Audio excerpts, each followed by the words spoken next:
the day that changed his life forever. 35 years ago, Lee Lawrence watched in horror as armed officers broke into his family home and mistakenly shot his mother, Cherry Groce.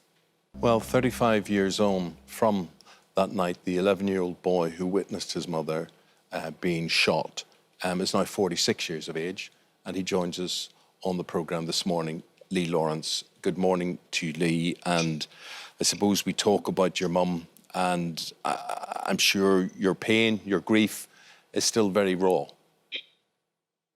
It is, and just watching that back really evoked all of those feelings and emotions that I went through, going through not only what we witnessed on the day, but what we had to go through in order to finally get that recognition for what happened to my mum and subsequently my family. Well, also what happened to you, 11 years of age. Could you bring us back to that morning, 1985, 28th of September? What do you remember?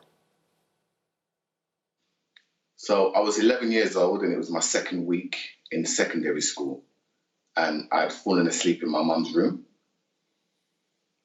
And I heard a noise, 7 a.m. in the morning.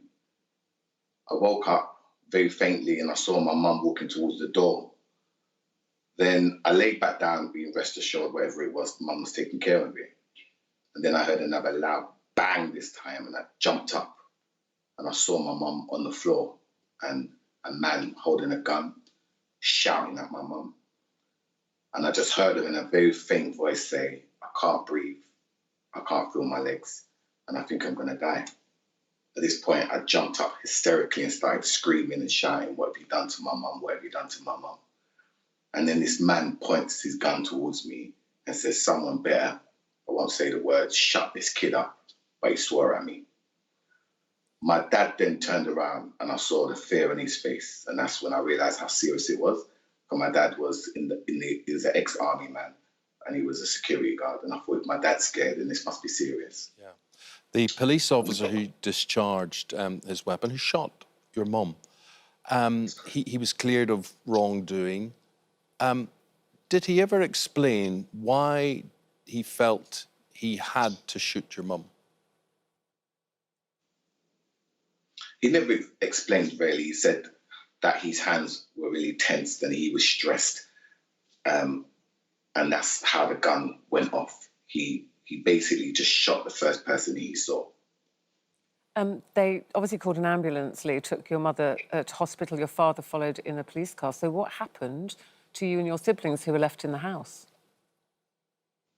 Well, the siblings, we were rushed into the living room. There was about 30 police officers in the house, guns, dogs. It was mayhem. And we were just traumatized, basically. I was there, I was 11, my sister was 13, my sister Lisa was 8, my sister Juliet was 21 and 6 months pregnant, and my mum was babysitting 2 other children who were 7 and 2 at the time.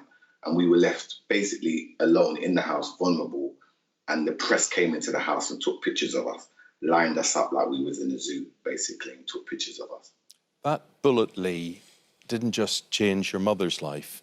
It must have changed all your family's life. And you've got this book, which is called The Louder I Will Sing. What do you mean by that title? Well, it's from the Lavi Sifri song, Something So Strong. And the line before that is, "The more you try to silence my voice, the louder I will sing." And that's a response really to what happened to us. That day when that officer came in my house and shot my mum in front of me, he turned around and told me to shut up. The louder I will sing is a response to that. When we were refused the legal aid to participate in the inquest into the death of my mum, that's the response to that. So in all those obstacles that we faced along the way, when the Metropolitan Police finally apologised but refused to accept accountability, and we had to battle for another 2 years for them to accept it, that's a response to that. And it's also encourage underrepresented people to be able to find their own voice in their own battles. I mean, in reading about your mum, Lee, she dealt with her disability, her injuries with great dignity. She was very well respected. What do you think she would make of the fight that you and your family continue to make on her behalf?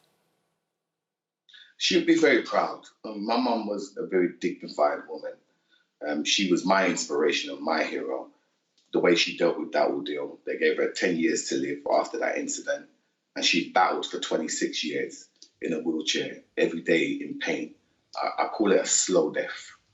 And if it wasn't for my mum's survival of that incident, I don't think I would be here today to be able to represent her in the way that I'm representing her. But she stayed alive long enough to groom me for this battle that I never knew I was going to face. But when it came, I was more than ready for it. But Lee, here we are, October, and this is Black History Month here in the UK. How important, or is it important that people like your mum should be included, commemorated, remembered in that we're not just talking about famous politicians and famous sports people or actors or whatever? Tell us what role you think your mother has to play in Black History Month. Absolutely a major role. This is a part of British history, not just Black history. And I used to watch TV as a teenager around Black History Month and see the things that would come on TV. And nothing was ever mentioned about what happened to my mum.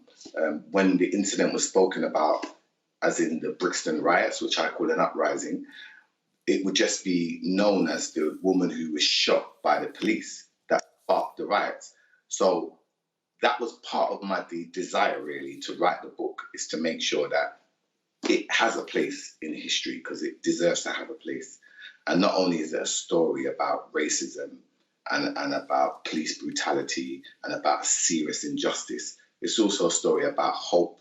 It's about overcoming adversity, and it's about taking strength from that outcome and seeing how we can build upon that momentum. Well, there she is, over your shoulder, watching you, and I'm sure she'd be very proud of what you're doing and how you're singing. And the book Lee has brought out is called The Louder I Will Sing, there by Lee Lawrence, as a tribute in the story of his mum, Cherry Groce. Lee, thank you for your time this morning. Appreciate it. Thank you very much. Thank you for having me. Thank you, Lee. Bye-bye.